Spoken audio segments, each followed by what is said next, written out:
নমস্কার বন্ধুরা, পপু কিচেনে আপনাদের স্বাগত। আজকে আমি বানাবো পাবদা মাছের ঝাল। তার জন্য এখানে আমি পাবদা মাছ নুন হলুদ মাখিয়ে রেখেছি। এখানে নিয়েছি কিছু মশলা। এখানে 2 চামচ পোস্ত, কয়েকটা কাঁচা লঙ্কা, হাফ চামচ কালো জিরে, আর এখানে আছে 2 চামচ সাদা সর্ষে, 1 চামচ কালো সর্ষে, একটা টমেটো, ভাজার জন্য সর্ষের তেল, মাছ ভাজার জন্য সর্ষের তেল নিয়েছি, আর নিয়েছি এখানে হাফ চামচ হলুদ গুঁড়ো আর সামান্য একটু লঙ্কার গুঁড়ো। আমি পোস্ত, সর্ষে আর কাঁচা লঙ্কা, টমেটো একটা পেস্ট বানিয়ে নেব। কড়াইতে সর্ষের তেল দিয়ে দিচ্ছি। তেলটা যতক্ষণে গরম হচ্ছে, মাছ ভাজার জন্য আমি তেল দিয়ে দিয়েছি। তেলটা গরম হোক, আমি একটা পেস্ট বানিয়ে নিই। তেল গরম হয়ে গেছে, মাছগুলো আমি দিয়ে দিচ্ছি।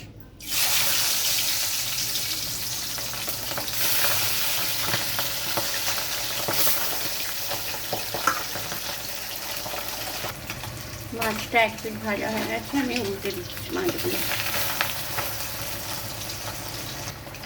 মাছ ভাজা হয়ে গেছে, আমি মাছটা তুলে নিলাম।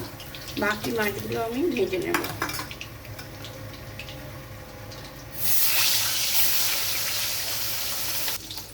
সব মাছ আমার ভাজা হয়ে গেছে, এবার আমি তুলে নিচ্ছি।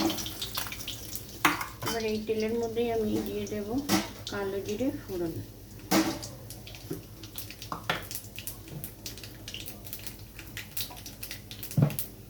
আর দিয়ে দেব পেস্ট করে রাখা মশলাটা।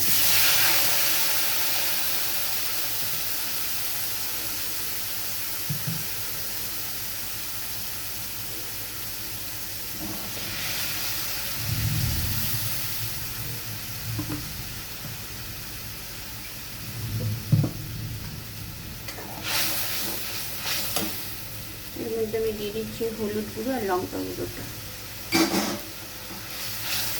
আমি এটাকে নাড়তে থাকবো। এবার আমি এতে দিয়ে দিচ্ছি সামান্য মশলা ধোয়া জল। এবার আমি দিয়ে দেবো লবণ। কিছুক্ষণ ফুটতে দেব। এবার আমি এতে দিয়ে দিচ্ছি মাছগুলো। মাছগুলো দিয়ে আমি 1 মিনিট মতো রাখবো।